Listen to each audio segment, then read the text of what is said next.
The College Football Experience Week 0 reaction show on the Sports Gambling Podcast Network is brought to you by Underdog Fantasy. Sign up, and when you do, sign up with the promo code TCE SGPN to score up to $1,000 in bonus cash. Yes, they do have college football, best ball. Jump over there, UnderdogFantasy.com, promo code TCE SGPN.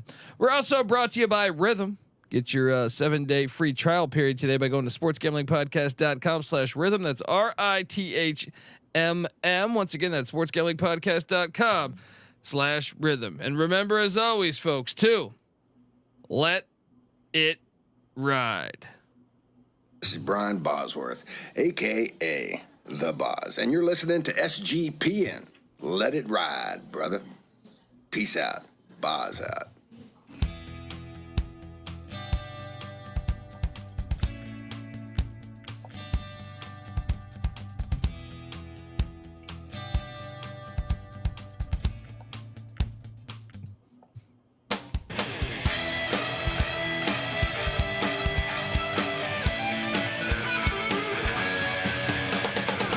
Yes, yes, yes. Woo! Welcome to the College Football Experience Week 0 reaction show. It was only a small sample. It was only just a taste, but good God, did it deliver! And I got the Hawaii game on right now. Look, hopefully we end the night on. I paused it, so I gotta. We can end the night on another banger. But holy shit, all of these games were. We got 7 games today. It was insane. 7 games and fire across the board. I mean, from a scoreboard standpoint, pretty much all of them were within one score, except for that SEMO game, which was way closer than the score indicated. Yeah, SEMO ran it up a little bit. We'll talk about all of them, folks. If you're wondering just who the hell you're listening to, my name is Colby Swinging Database Dan, aka Pick Dundee. That's not a pick. This is a pick. He was raised in the land down under, where a man thinks on his feet, speaks with his fists, and lives by his wits. When Dundee happened, he was a superstar. And you're nothing but a chameleon, lemon-headed, coward, tailless pussy. And I'm after you, buddy. You're gonna pay for it. Sure. Good night. Yes, yes, yes. We are home. I mean, it just feels perfect having the game going. What a day for, for a small sample size, which, like I said, last year I think it was 11 or 12 games. This year only 7. I feel like this one packed a hell of a better punch than a year ago. Quite the appetizer. Yes. Yeah, week 0 typically doesn't leaves a lot to be desired, but pretty good games across the board, like we said. Yes, yes, yes. Give it up for former JMU Duke defensive back, the burrito eating, sideline kiss stealing, Wheeler Dillon, Patty C in the place to be. Hi-oh, up, buddy. I mean, your ACC champ is already 0-1. I think that ship may have already sailed. It's tough to say because Georgia Tech did look pretty damn good. Let's be honest.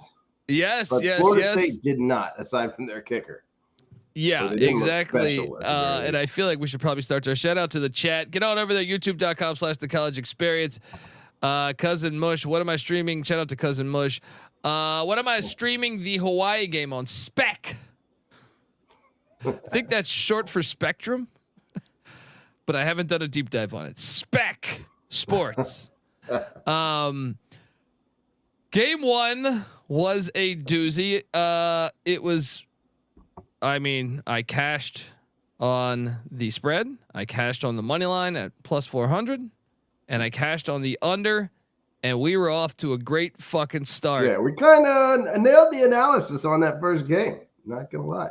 Yeah, I would say I nailed them on a few of these, but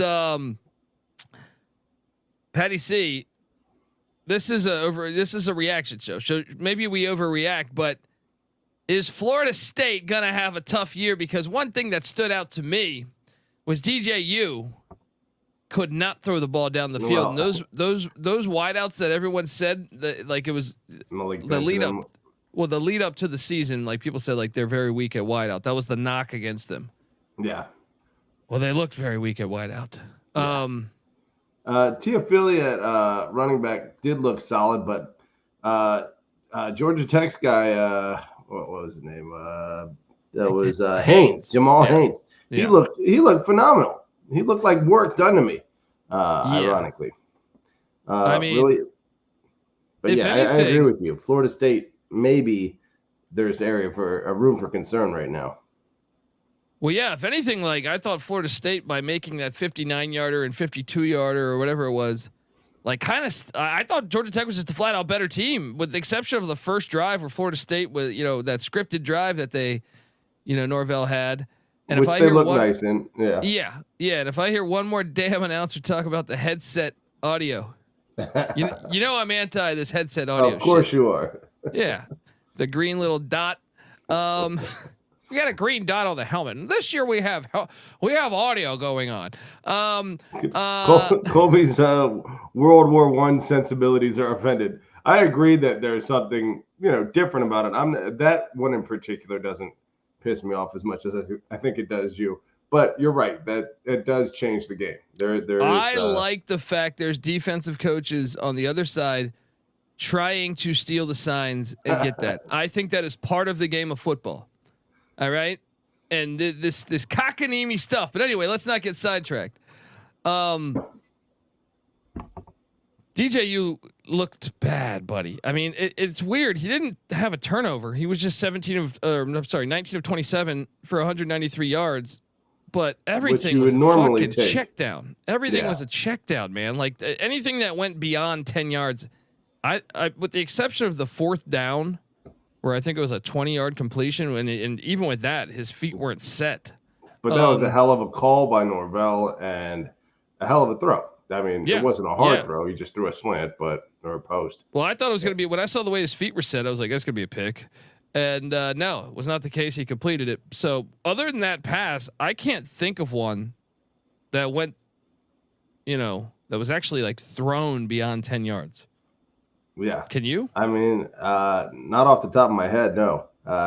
It was very, that offense, whatever caused it to be so effective in the first drive. And after that first drive, I was like, oh boy, we're going to eat shit here, because Florida State looked really sharp. And then that was kind of it. I don't know if the periodic rain throughout the game did impact how crisp they were. I know that on that one play, obviously the running back might have been able to break for a significant chunk of yardage, but dropped the ball early in the game.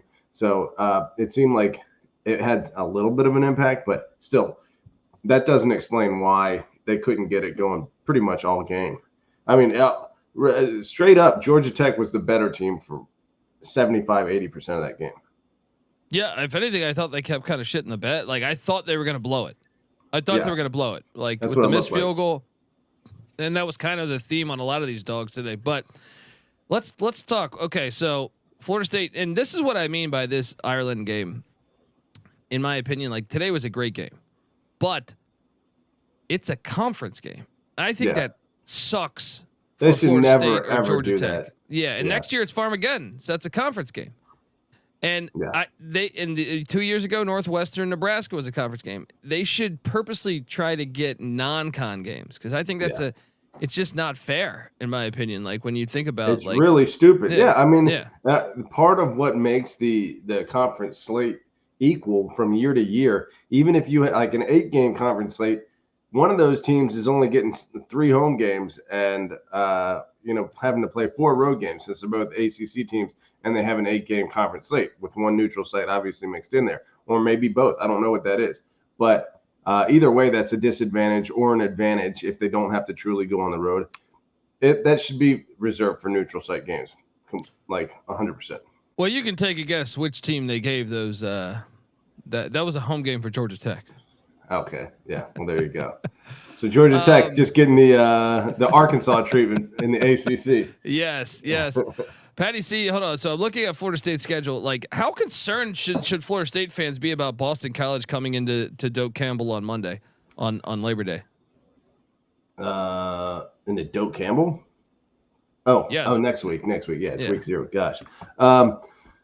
They should be a little concerned. I mean, I think Florida State is probably a better team than Boston College. I think that Haynes King showed that he took a step forward. He was competent in under pressure and made some good plays and did just enough to be a step ahead of the Florida State defense the entire game, which is no small feat. You know, Florida State is still a talented team, and Georgia Tech not only had weapons, but they had competency, you know, at the quarterback position. So I don't expect most teams to have that. I still expect Florida State to have a pretty darn good year, but I do expect them to be in some closer battles, you know, just because that offense isn't so explosive right now. Well, it was a 2-point game against Boston College last year. Now that was in Chestnut Hill, but the differences, or the similarities, I'll say, is that Boston College has a really good offensive line this year. Georgia Tech's offensive line, by the way, and Pete Thamel tweeting out that NFL scouts are saying Florida State has the best defensive line in the country. Dude, that was the other thing. It wasn't. Whose scout was that? Right. It wasn't necessarily even that Haynes or Jamal Haynes or Haynes King were, you know, dicing them up with incredible runs. The Georgia Tech line was blowing Florida State off the ball all game. Yeah. Huge holes. No, that's what I'm saying. Like they were clearly the more dominant team, and I do worry about both the Florida State offensive line and the Florida State defensive line. But I kind of figured. I know they brought in some guys, but Jared Verse, Fisk, you know, those guys are gone. Are you sure that we're just going to go out and just bring in new guys that are going to be playing at that level? Now I know it's week 0. I don't want to overreact. Maybe in a couple of weeks they look way better, but bringing in that many transfers, but. When I think of Boston College, one of the things that when I previewed them, I was like, oh, their offensive line is actually pretty damn good this year. And then Castellanos, much like Haynes King, is a mobile running quarterback. So it makes me wonder. Now, obviously, it'll be different because you're at home in Tallahassee, but I'm just saying they kind of had similar. Georgia Tech and Boston College kind of have a similar trait about them. Now, maybe they don't have the running back play that Georgia Tech does, but I'm just saying. Well, Castellanos can run the ball. Yeah, he's a good back. Good QB.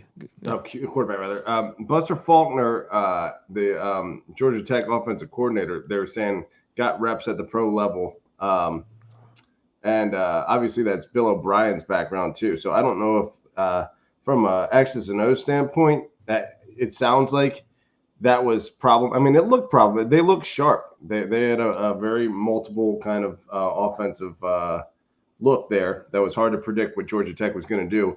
If Bill O'Brien brings that to Boston College, it's going to keep Florida State off balance, and maybe they can accomplish something similar to what Georgia Tech just did.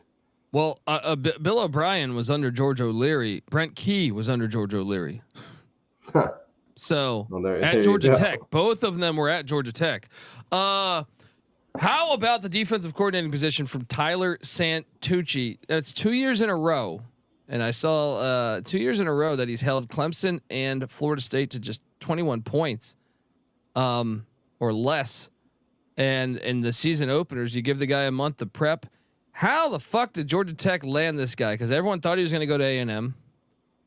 This is a sneaky good get. And NC Nick, I'll give NC Nick credit. He's not here to defend himself, but I think he was higher on Georgia Tech than me and you.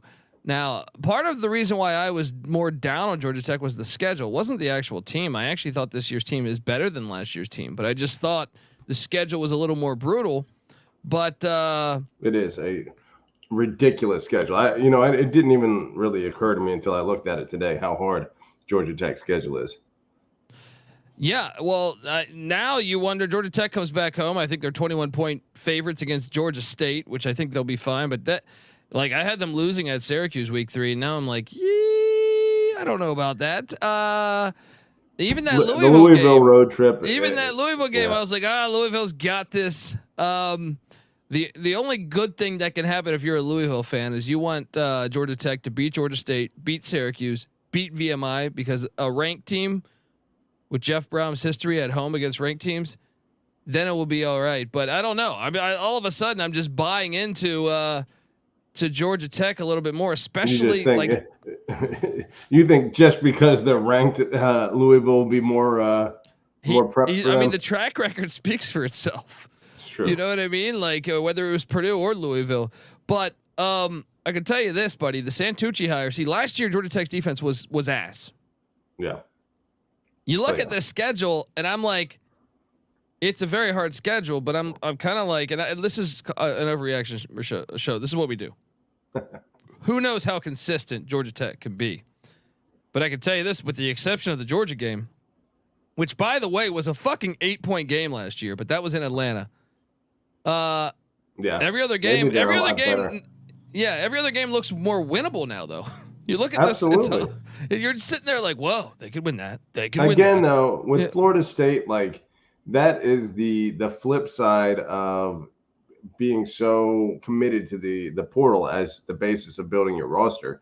Is like last year it hit, and lo and behold, they had a 13-0 start to their season. This year it hasn't hit yet. It doesn't look like, and quite frankly, you guys called it all off season. I was kind of on board with you. I was expecting DJU to be able to produce. I don't know why that was my expectation, that he would take a step forward, but he is the same exact quarterback that he's been from day one at Clemson, where he's, got obvious strengths, but obvious limitations. And so he's going to probably generate you like, not a whole lot better than what your team would generate with any other quarterback, Well, maybe like a little Jordan Travis could open up the big play. I don't know that DJU can do that for you. I think Jordan Travis has, with his wheels, can probably, extend plays and create some stuff for you that DJU can't.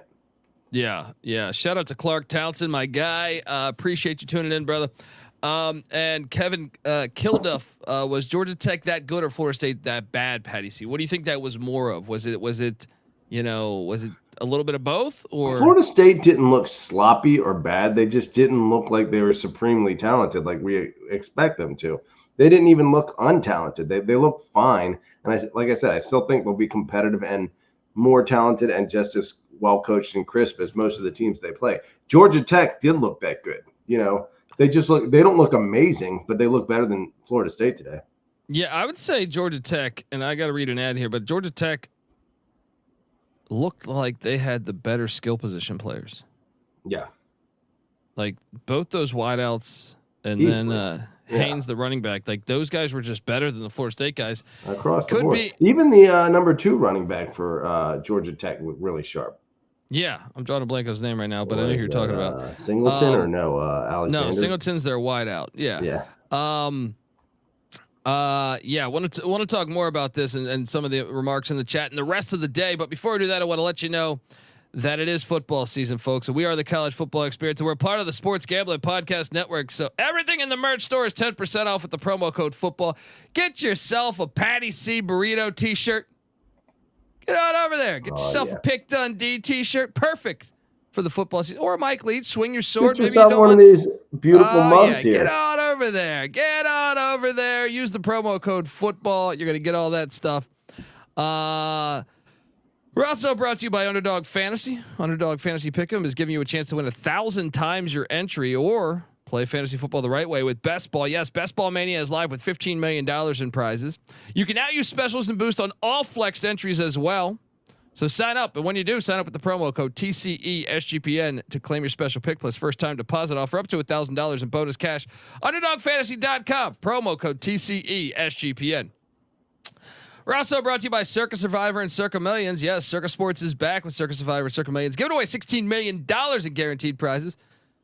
Look, the NFL drives me crazy right now. All right. The stupid wacky ass kickoff, but I still enter fantasy football and I play Circa Survivor. And I just play a bunch of Survivor shit because that's the American way, right? That's what we should do.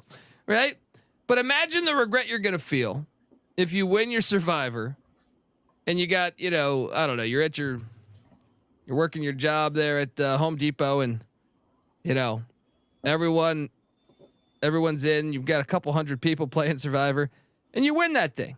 Those picks would have been good anywhere. So you win $400 and you get a gift card to Sports Authority. Buy yourself a new tennis racket, right? I mean, look, that's all fun and everything, but you'd be a millionaire if you just made those same picks at Circus Survivor, with Circus Survivors. So what are you doing, folks? Sign up in person at Circus Sports between now and September 7th. You can use a proxy to play from anywhere. We even have a deal with the proxy. Go to proxy.footballcontest.com to save you $50 with the promo code SGP. You also get a free hat. All right, how about that? All right. Oh, there's a We Believe t-shirt too, and we do believe about the East Carolina Pirates. Right? I might need to get me one of them. Let's go. Can I tell you that I just got the sudden urge to listen to that car when I was driving home, and it is it's the sexiest hook I think I've ever heard. That's what we do, buddy. Some say we're the sexiest college football show too. All right. Some I don't know who, but some weird fucking people. Some woman named Bertha who's down there at a watering hole in Tijuana or Juarez. Juarez. Randomly, the TV's on. They don't actually pay for TV. It's just they're using the internet illegally. Yeah. Someone else's internet is on the TV. So and it carries over. It carries over from the episode of Baywatch that was on at the bar. Which is illegally up on YouTube right now. It won't be there in like a week, and then it just happened to put us up there. So anyway, these two fucking rundown bums are just getting her going, huh? Okay. I mean, look, I feel like Brent Key is doing an unbelievable job, and I know we can change the topic to the next game, but like. That was a very impressive performance to me, especially the way they got punched in the face, down 7-0. I had even said on the pregame show with Terrell that I think the key to the game is Georgia Tech getting up early. Well, they did get up early, but they got punched in the face first. So, very that was impressive. a hell of a first half. I mean, and that Georgia Tech kicker, like you said, Georgia Tech almost found themselves. Were they trailing late? I'm drawing a blank. What today? What are you talking about? Well, I know that they were tied late, and Florida State had the ball. But Georgia Tech took the lead 21-14. Georgia Tech didn't trail besides 7-0. I don't think. Yeah. So, I mean, stayed ahead, but Florida State tied it up, and I feel like they got the ball back. Obviously, Georgia Tech didn't hit the game winner till the last play of the game. So. It seemed like the 250 plus yard was a 54 and a 59 yarder. You were just like to tie it up at the half. That's when I was convinced they're going to lose the game. I'm like, the 2-point conversion by Florida State to start it off, and then fucking Georgia Tech missing their field goal. It was like the special teams is going to be the difference. Colby's going to have his moment, have a rant on Georgia Tech special teams. I was dreading that coming. You're going to take a shit on Brent Key for his special teams mishaps. But it really wasn't so much his special teams mishaps as it was Florida State's special teams excellence. I guess you could say the 2-point conversion was a black eye for Georgia Tech. But either way, they got it done when it counted at the end. They almost shot themselves in the foot, though, with that missed snap on the second to last play of the game, or the third to last play of the game. My God. Yeah. Well, here's another thing is, and I know Florida State fans have been tweeting this out. I did think Singleton went out of bounds. I thought on that little play to get them back in field goal range, which would have gave Florida State the ball back with like 40 seconds or And I saw, I saw Danny Cannell tweeting that out and a bunch of other Florida State fans tweeting that out. And look, that call was wrong. I agree, but still, DJU hadn't taken a shot down the field the whole fucking game or successfully. So it's like, you do have that kicker, though. You do have that kicker. So, and had you got up in the grounds for being salty, no doubt. Yeah. But not that likely that you're going to do anything with it. Yeah, I mean, Georgia Tech, the better team won today. There was no stealing the win. The better team won. Now, if you want to talk about stealing the win, let's turn the page to Bronco Mendenhall. And oh my God! So I have a New Mexico plus 13.5 ticket, but I also took New Mexico money line. That one was looking real good for a second there. Dude, that 98-yard run or whatever by a 93. white guy, too. I was like, what the fuck That's got to is be this? the longest Yeah. play by a white person in fucking college football history. In the state of New Mexico untouched. history. Right? Yeah. I was so impressed. Of course, it's a white guy from Montana. This guy probably chops wood every day. It's fucking John Rambo. You know what I mean? Unfucking believable, man. I mean, dude, they're up by 10 points with 5 minutes left, and they have to punt. Well, first off, they're up 10 points. They've missed 2 field goals.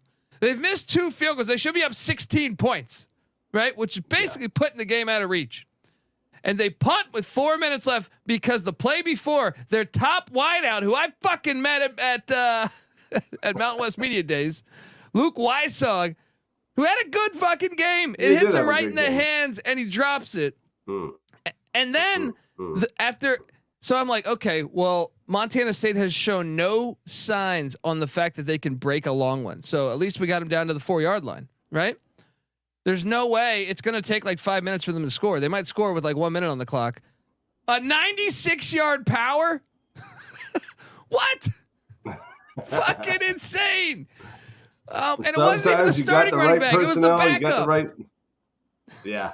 Wow. I want to take a peek at his rushing stats. How many carries he averaged 10 yards a rush, but yet, of course you're going to average 10 yards a rush when you break off a 96-yard touchdown run. Dude, they have God.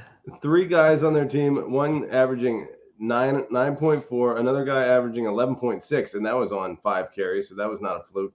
Another guy averaging 25 yards a run. Granted, that was 1 run. But, my handicap was right on this. Now, I still cashed with the 13.5, but God damn it, that defense, look, New Mexico's defense is not good by any means, but I'm saying it was ahead of schedule. That's why they had 2 defensive touchdowns today, right? Yeah. How do you lose a game when you have 2 fucking defensive touchdowns and a double-digit lead with 4 minutes left? Good God. I mean, they were up 17 going into the 4th. That's a fucking joke. Dude, well, this is like the story, I think, on these Mountain West teams. They need to learn how to win, right? One of the things, and I'll put a little bit of this on Jason Beck. Devin Dampier is going to be a stud for New Mexico, unless he ends up going to the portal somewhere next year. Watch him be Colorado's next quarterback. What year is he? How many years? He's a sophomore. He's a sophomore, and he only played like the end of last college football season. I remember that Boise game. Yeah. But he in that offense with Jason Beck, he has potential to be really, really good. Well, again, like we said, high rushing averages. He had 3 carries for 34 yards. So when he did tuck the ball, pretty darn effective, 11 yards a rush. That was going to be my complaint, though, is that they should have ran him a little more. Yeah. Especially in the second half. I felt like they didn't run him at all. I thought that was a little bit of their downfall there. But really, the 2 drops, because then the drop happened again to their other starting wideout. I'm drawing a blank on his name right now. Bruckner or Bruckler or Ryan Davis. I don't know. I'm drawing a blank on his name, but he dropped the next one, which might have been an easier catch than the first one. But both were dropped. Both were drops on 3rd downs where you get that completion. In my opinion, the game is over. The game is over because they're at it would have been another couple minutes off the clock. I mean, it was absolutely brutal for New Mexico fans, but they got to be patient. I did a New Mexico pod like a week ago, right, where they asked me about the season, and they weren't that optimistic about Bronco Mendenhall. I thought. Yeah, I thought today. Look, that's a very painful loss, but how is that not encouraging? How the fuck is that not encouraging, though? In game 1, you're 13.5 point dogs to an FCS. Now, you should have won the fucking game. You're up 17 points. But I'm just saying, you look at it, and like the defense. You were 30 points ahead of schedule in the 4th quarter. Yes. You got to be happy with that. But still, that's a painful loss. I think that's the most painful loss of the whole day. Because like Florida State, I didn't think they were the better team. I actually thought New Mexico was the better team today. I agree, which made me very, very impressed with Bronco Mendenhall's chops. Look, having watched him closely, obviously at BYU, but even more closely as the UVA coach, I was impressed with him. He did a great job turning that program around slowly and building culture and turning it into a winner. This was an instant turnaround. Like Montana State is a good ass FCS program, and they were whooping their ass for most of the game. Yeah, they have a left guard that's going to be a first round draft pick, maybe second at the most. But I would say New Mexico in a few years could be players. They could be in the playoff mix, and that was funny. It's funny. Tim Brando was talking about how he said like and I got a chance to sit with Mendenhall, and I asked him about this too. I was like, why would you take this? And first off, Bronco Mendenhall is not like he's not the traditional like to talk to media guy. He's not. Like, I got the feeling it's like, get me the fuck out of this room because I fucking hate everybody here. Well, right? my brother hated him as UVA's coach because he's like Mr. Project manager type, like implementing business strategies into his football. My brother fucking hates that shit. I'm like, whatever works. But they were even talking about that during the game where he's like, you're right. He doesn't seem like a very like, I mean, you look at his face, he's got a scowl on his face all game. So yeah, no, like my way of talking to the people, I tried not to be what the other people are, which are like talking like the same questions. How's your starting quarterback situation this year?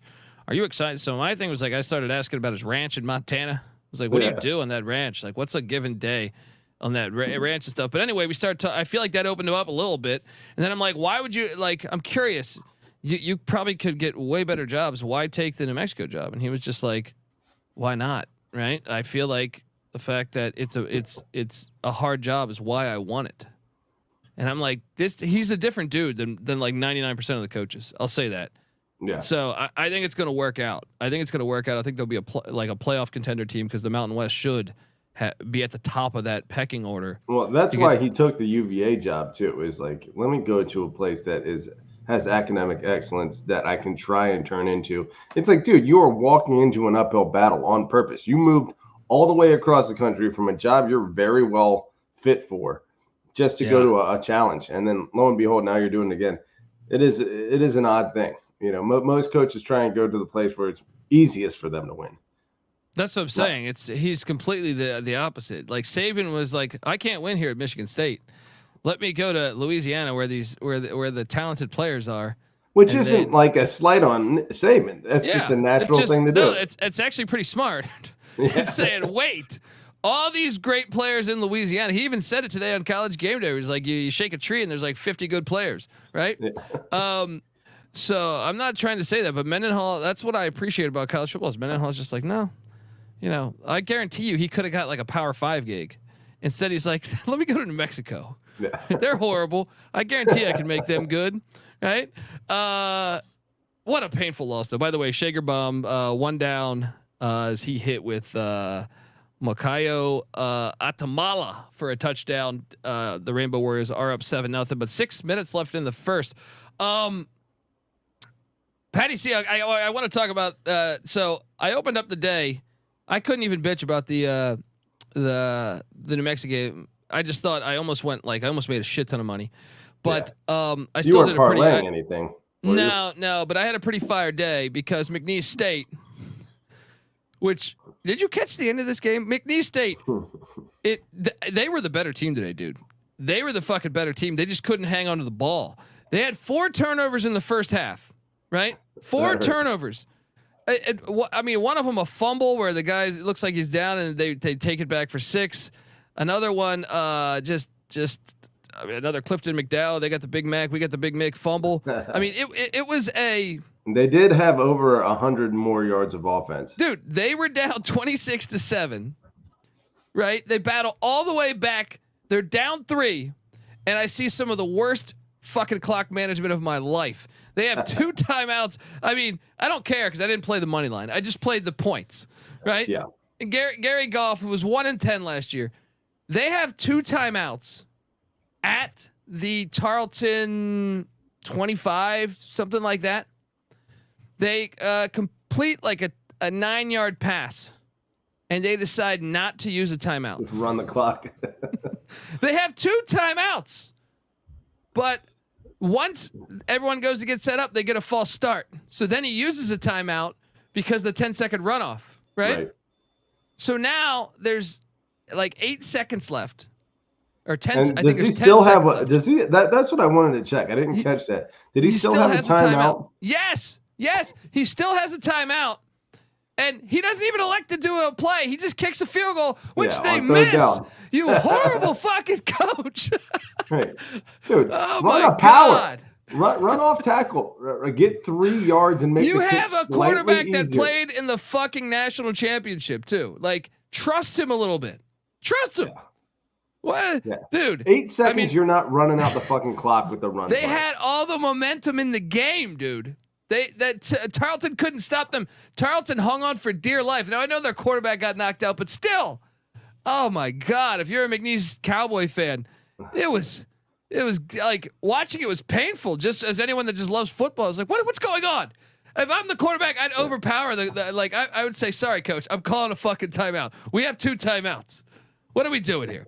By the way, speaking of overpowering and quarterbacks, what do we think about off topic and maybe not even worth talking about? But that is an interesting wrinkle that Georgia Tech had, that Tebow guy for the goal line. I know they only needed to use him once or twice, but it's could be a little difference maker. So every team in the CFL does that. It's very CFL. Have a big ass quarterback. It is. It becomes like a rugby play. If you watch the CFL, every fucking team does that. I like it though. I like it. Yeah. Wow, just unfucking believable. Just some of these games were fire. McNeese was what we said 1-10 last year. 1-10 last season. 1-10 last season. Forfeit, right? Yeah. So this is like the closest they've come to winning a game in 2 calendar years. Some of those fumbles were insane. They're about to score.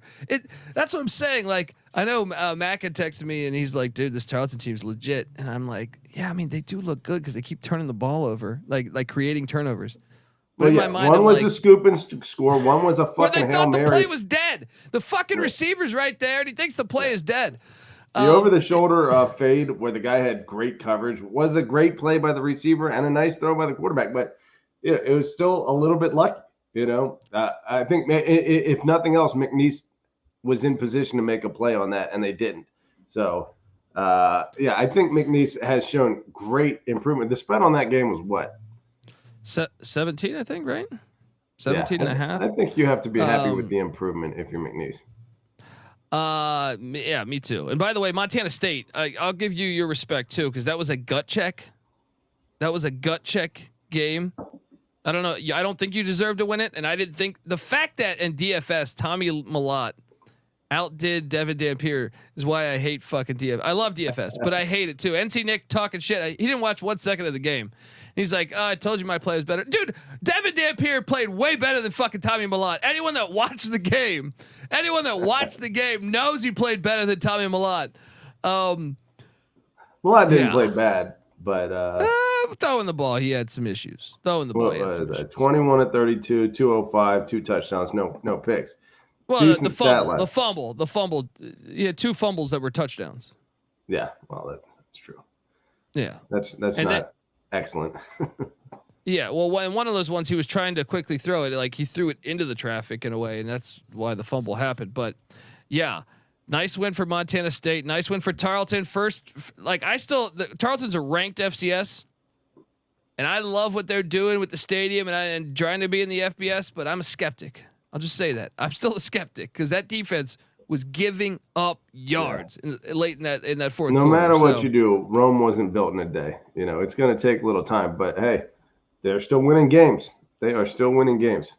Yeah, and shout out to Ron Lowney. The Montana State secondary was horrible. That's another thing that hurt Devin Dampier's stats was every goddamn every pass interference. Yeah, some of those were so bad. Those pass interferences were so bad. I was like, dude, are you even trying? Curious. 6 for 72 on penalties. So yeah, pretty extensively penalized Montana State. Big penalties. 6 for 72. Yeah. It's like over 10 yards of penalty. But those first 3 games, absolute bangers. And then I'll even say this one's misleading. SEMO 37, North Alabama 15. I lost money on this game. I did have North Alabama plus 10.5. I also played the money line, and damn it, if they weren't up at the end of the third, they had a 21-15 lead going into the fourth quarter. Or no. SEMO had that lead, 21-15. So at halftime, North Alabama had the 15 to what was it, 13 maybe? At 15, halftime. 13. Yeah, something like that. But North Alabama, to me, I thought after watching the first half, I was like, dude, they're going to win this game on the money line. But damn, did their defense tire in the second half. And SEMO's run game was a real deal, a real problem in the second half. I mean, really, what was it? The fourth quarter they racked up. I should have covered points. this. I fucking should have covered this, though. I feel like I should have covered this. Was that just me being a crazy what was the number? What was the number? 10.5. And you took North Alabama? No, you're right. I should have covered this. Thank you. I think so. Yeah. Thank you. Folks, I want to tell you that the college football experience is brought to you by Rhythm. Have you ever wanted to create your own sports betting model for football? Do you even know what a sports betting model is? SGPN's proud partner Rhythm is the #1 AI-powered sports betting platform that helps provide bettors of all levels the ability to build custom predictive betting models in seconds and get predictions for betting on money lines, spreads, totals, and props. Simplify your betting process. Obviously, week 0 is pretty much done with the exception of this Hawaii game. You could still live bet this Hawaii game, folks. But I can tell you, I'm already breaking down this Monmouth Eastern Washington game on Thursday. And I've never been more excited for a Monmouth game in my life, Patty C, because I've been using Rhythm. And all their models are fantastic. I used it for golf, used it for WNBA, all this shit, right? And that's what they offer you. All right. So get on over there. Claim your free 7-day trial period today by going to sportsgamblingpodcast.com/rhythm. That's RITHMM. That's sportsgamblingpodcast.com/rhythm. We're also brought to you by Game Time. Game Time is now an authorized ticket marketplace of the MLB, which makes getting tickets even faster and easier. Prices on the Game Time app actually go down the closer it gets to first pitch. With killer last-minute deals, all-in prices, views from your seat, and their lowest price guaranteed, Game Time takes the guesswork out of buying MLB tickets. So what are you doing? Take the guesswork out. And it's not only MLB. If you're planning to go out to a game, you're going to Folsom Field on Thursday, pull out the Game Time app. All right, you go wherever. You're going to Tuscaloosa to see Kalen DeBoer's first game, pull out the Game Time app. Do all that, but you're gonna need this. You're gonna download the Game Time app, and you're gonna need this redeeming code CFBX for $20 off your first purchase. Terms apply, of course. Create that account, redeeming code CFBX for $20 off. Download the Game Time app today. Last minute tickets, lowest price guaranteed. Yeah, back on the college football experience. SEMO took down North Alabama. Really took over the game in the fourth quarter, but that was a very close game before that. That's what I'm saying. All these games delivered to me. Florida A&M, Norfolk State. I'm just glad that I didn't actually wager on this game. I had to pick this game. I didn't want to wager on it because I didn't know about this backup quarterback. Otto Kuhn suspended, the starting quarterback of Norfolk State, and Jalen Daniels comes in. And I was like, who the fuck is this? How many Jalen or Jaden Daniels are there? All I know is never fade them. Never fade them because they always fucking deliver. And man, this game.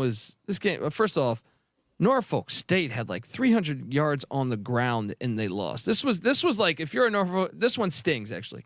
I think you can make the case.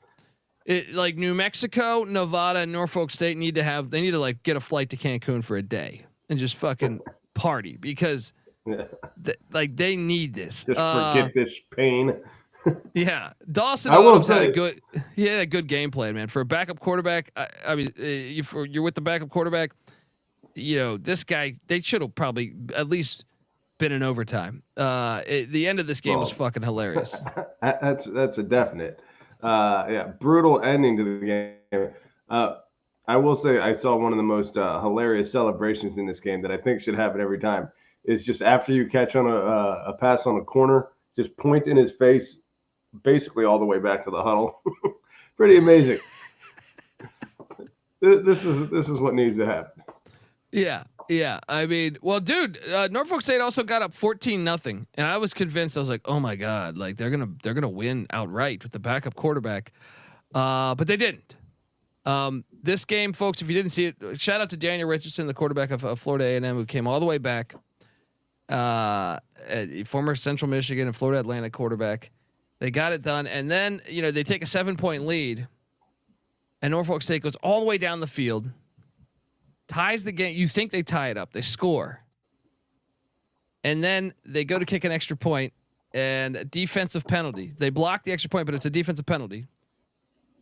So then they elect to go for 2 instead of kicking it again because they're like a half yard away or whatever. Yeah. And they get stuffed. They get stuffed.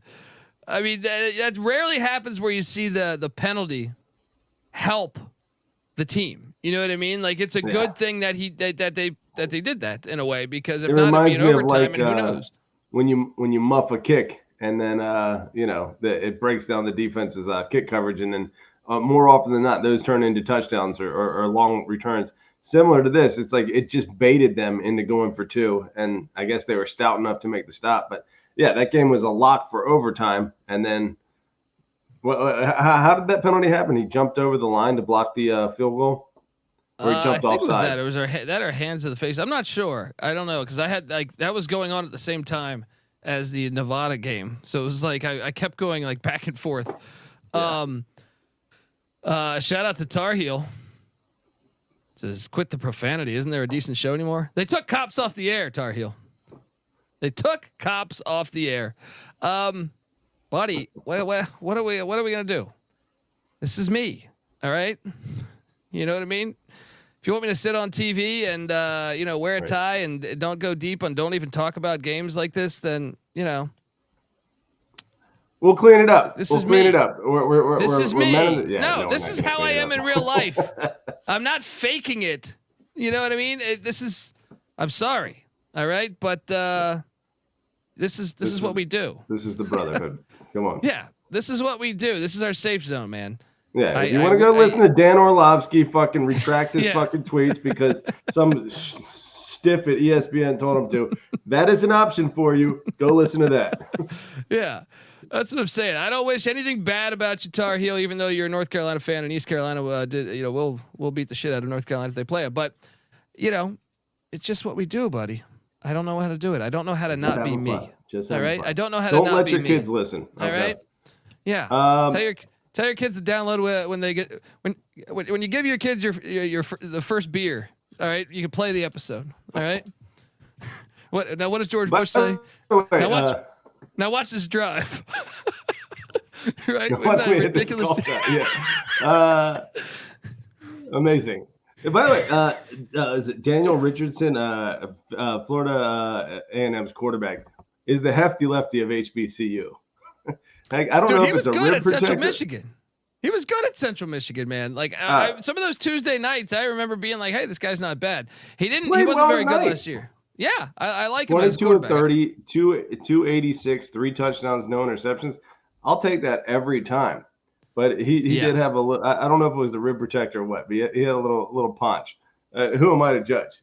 But it makes me a fan of him. It makes me a fan. I'll tell you this though. They won the Celebration Bowl last year, Florida A&M, in a very good game against Howard. I don't want to overreact too much, but I might be a little bit of a skeptic. I know they brought in like 30 FBS transfers to this year's team, so I was buying in. Like I was going to take Norfolk State in the points if Otto Kuhns was playing, but then when he was suspended, I was like, okay, I don't know what to do here. I actually took Norfolk, Florida A&M on the show, which is crazy that you were dialed in like that, because Norfolk State was what, like 4-8 last year, and Florida A&M was like what, 12 or 13-1. So it did. I thought the line went down before the game, right? I mean, that's probably that's probably a reason why. But I still it made me paranoid because it was like we didn't even have any tape of this guy. He's like a JUCO transfer. I was like, I don't know. He might be good. I mean, all I can tell you is like, I wish I would have seen. I wish that didn't happen because I would have taken Norfolk. I would have bet on Norfolk State because I just think Dawson Odom is a good head coach. Yeah. This is a guy that was like former SWAC coach of the year at Southern. He's gonna make them decent. And I had to pay super close attention because they play ECU next week, man. They have, and ECU won't have their. I mean, ECU will have their starting quarterback, Jake Garcia, but Norfolk State, Coons is suspended, I think, 4 games. So, Norfolk State looked 100% legit, and they did. They are probably contenders in the MEAC at this point. Yeah, I agree. And by the way, Hawaii did open it up at a little bit, 14-0. They had a punt return for a touchdown. But so Delaware State hanging tough though, 14-0 at the end of the first. Come on, Hornets, cover this 40 for me. Shout out to one Ryan Healy in the chat. Where is he? Great man. I don't want to put him on blast, but I got a feeling that's him. If I had to go, you nailed it. Buddy, the elephant in the room here is SMU, Nevada. Oh my God. First off, I have so much I want to say about this game. I loved that Jeff Choate hire, but this was the best performance I've ever. Like, this is what, like, that hire. I was bullish on the hire, but I thought it would take a year or two. What I liked about this team, and I saw this clip where he's praising Pat Hill from Fresno, and I know he was part of that Boise staff with Peterson, where it seems like every damn coach that was on that staff is really good, right? Yeah. But I like the way they were talking shit to them, dude. They did not care about their George Bush blood money over there, Saudi Arabia Tech, right? They were just sitting there, dude. They came in. I can't believe they lost this game. I can't believe they lost this game, because this is the one I think would have been the most hilarious of the whole day, because you just spent $160 million. You go to Reno and a 2-win team that I even locked up the under. And by the way, I do not feel good about my under 2.5 wins with Nevada anymore, because that team is tough. I like the way they play. Now that kick returner, you idiot. All right. What is going on here? Calling a fair catch on the kick return, then he drops it. Folks, if you didn't catch the game, he calls a fair catch on the. So SMU scores to make it a close game. Nevada was up 11. I think they're up 11 or 12, right? Yeah. And SMU scores, but there's like, I don't know, 6 minutes left. 13-24. Yeah, at this point. And SMU scores on a 4th down. Oh, too. Yeah. And then they make it 21-24. How good is Russell Maryland's son, by the way? RJ Maryland? Oh man, he's a baller. He's a baller. He's gonna be a high draft pick. So they kick off, and you're thinking, wait, if Nevada can just put a drive or two together, this game might be over. You know what I mean? Because they have the lead. If they can just get a couple first downs, it could really put SMU in a tough spot. Yeah. Nope. The kick returner calls for the fair catch, fumbles it to the 1-yard line. So when he gains possession, it's the 1-yard line, which is where the fair catch will be deemed then. And then a safety happens, and it was just, I mean, dude, that's like, tell me, like, but between McNeese, I mean, I guess McNeese was down all game, but tell me losing teams don't just know how to lose. McNeese, New Mexico, and Nevada. You just sit there and say, it's so promising. Like, I think you're going to turn this corner at some point this year. Southwest football. I guess Nevada is probably Northwest football, but Western football found a way to choke largely. Man, yeah, that was brutal. Up 11 with 8 minutes left. They give up the touchdown, and then boom, like 30 seconds later, they give up another touchdown. They're down. And even then, like, just couldn't get it done. Couldn't figure it out. I don't know if that was SMU just flexing when they need. But to me, it looked like SMU was giving it everything they had. They weren't being conservative, and like you said, Nevada was just game, you know. And dude, I'm a skeptic. I'm a skeptic on Rhett Lashley. Well, he at least acknowledged in the post game that I agree. They played like shit. You know, he said they should have lost. He goes, yeah, they should have won. You know, the other team should have won. If that doesn't happen, I really think that Nevada probably wins the game. I really think. I mean, giving up a safety and then punting, and like they had the ball. Like, not only did you get 2 points, but then you set them up like by the time they got the punt, it was like they're at like the 40-yard line. It was killer. It was like a 9-point penalty. I Now the good news for SMU is they have Houston Christian on deck, who's horrible in the FCS. Yeah. So they should be 2-0. But NC Nick's under. By the way, if Nevada had won, NC Nick bet SMU the on under the would under. have cashed That would have cashed. today. That would have cashed Yeah. already. But I think he's going to hit that. I think he's going to hit that. Most I don't know likely. about that. I mean, Nevada's probably one of the worst teams on SMU's entire schedule. That number is what, 8.5? What are the expectations for them? Yeah, I think it was 8 or 8.5. Yeah, it's ridiculous. Yeah, I mean that essentially, knock on wood, but it's pretty much already cast. Just watching them play today, I will say this: down the stretch, Preston Stone threw the ball down the field with more confidence. Yes, and he ran a little bit. He felt a little more comfortable with those legs. But also, Rhett Lashley playing both quarterbacks is weird to me. Also, making both quarterbacks captain, weird to me. Bad beat Billy in the chat. Shotgun in the red zone will always be a stupid play. What's it going to take for? Why does that happen so much, Patty C? Fancy pants. I love coaches. Jeff Choate. But what are we doing here? First off, their D line is better than your offensive line. If you're going to go in the gun, you pass the ball out of the gun. You don't run out of the gun at the half-yard line. Well, and you take the quick hitter off the table, which takes play action off the table. You can play a short field.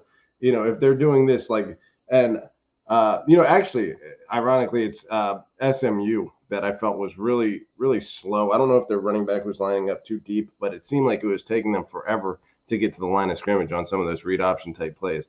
But if that is the case, especially if you're in a deeper shotgun, what are you doing utilizing that at the goal line? Yeah, but I mean, dude, this game was painful because I thought this would have been the most hilarious win of the day. I know people think the Georgia Tech one's hilarious because you have, the whole Saudi Arabia state thing going on. You got them. It is funny, but the SMU one, spending $160 million and then going to Reno and losing to a 2-win team would have been the icing on the cake. Yeah, both. I mean, I guess Saudi Arabia state, and then both oil Saudi Arabian schools. Yeah, I was disappointed when I found out that Colorado. They're like Colorado's coach. That breaking story. They sent a coach to Saudi Arabia to make a deal, but he didn't make a deal. That picture on Twitter was amazing. Dion with the burqa or whatever that shit is. No, damn it! I want you to make the deal. As a Colorado fan, it's like, dude, if you're gonna go there, if you're gonna play the slime ball game with everybody else, you got to make the deal. Aren't they giving away? Come on, you're in Saudi Arabia. Yeah, of all people, I feel like but maybe he probably wasn't the one over there shaking hands. Colorado administration, I don't know. They're still struggling, still having a hard time figuring it out. So tell me more about this Deion Sanders guy, this prime time. That's my Saudi Arabian accent. All those games were awesome. I can't wait for Thursday. And look, we're breaking these shows up, 2 different shows, folks. We have Thursday and Friday pick show happening tomorrow night, right? Saturday, Sunday, Monday show happening on Wednesday or Thursday. I got to lock down. I got to figure out the times, but it's going to be Wednesday or Thursday. So hopefully Wednesday. That would be the ideal spot. But I thought today was perfect. All those games are fire. And currently Hawaii's up 14-0 at the 10-minute mark here. So, what a great kickoff. Ask for a better. I mean, it's almost like you want to wait and just have the whole meal delivered to you at the same time but if you have to have an appetizer, you can't ask for a whole lot better than what we got today. Yeah, I hit a double-digit dog. I should have hit 2 double-digit dogs. I'm clinging. You know what the best part about today is though, is they gave us a Hawaii game at 9:00 at night. So like in midnight Eastern. So I'm clinging to this 40.5 with Delaware State at the Ching Complex Center. But no, the chat's asking, when is the week 1 pick show? So look, like I said, one will be on Monday for the Thursday and Friday is a bunch of games. So that one will tackle that. And then on Wednesday, we'll tackle Saturday, Sunday, and Monday. But I can't wait for this. And appreciate everyone tuning in. Go check out all these previews that are coming out. Let's kick ass. All right. Happy season. Patty C, game ball. Give someone a game ball. Who is it? I mean, Florida State's kicker was the first thought that I had there. No, you got to give it to a team. A team. Oh, team. Okay. I probably should go to a team that won the game. I mean, Montana State and SMU both showed guts down the stretch to get those wins. But I'll give it to Georgia Tech. You know, a much needed win to take a step forward as a program, and could launch them into a, you know, if they are as good as they look today, maybe a strong start to the season. Maybe 6-0 is possible. Yeah, it's in Atlanta. It's a Brent Key program. Turnkey program. I mean, turnkey. I see what you did there. Hello. See that? That's my cheesy joke for the Clever night. dad joke. I can't wait to do this in a couple days, guys. Well, I mean, I'm doing this. I mean, tomorrow you're gonna have some preview episodes drop tonight, tomorrow. Talking about your boys, prime time and the Buffs. Oh yeah, buddy. Let's go get those Bisons. Let's also get. I'm excited for that Jacksonville State Coastal Carolina game, man. Oh man, beautiful. Thursday night. That's a fire game. Week one's going to be glorious. There's an FCS playoff rematch. Youngstown State at Villanova on Thursday. Obviously North Carolina Tar Heel fan that I just had him unsubscribe. He is going to, you know, his squad is going to Minneapolis to take on PJ Fleck Row in the boat. That'll be a good game. I mean, there's a bunch of good ones. I'm actually intrigued with that. Couple of those Friday games, TCU, Stanford, the Western Michigan, Wisconsin, and even Florida Atlantic, Michigan State. Aiden Childs, you see his statements. He said, "Take the over." Take the over. I like it. We got to get him on the pod. Let's go, folks. Give Patty C a follow. He's on Twitter at PattyC831. I'm on Twitter at TheColbyD. We're just getting started here. All right. The College Football Experience is on Twitter at TCE on SGPN.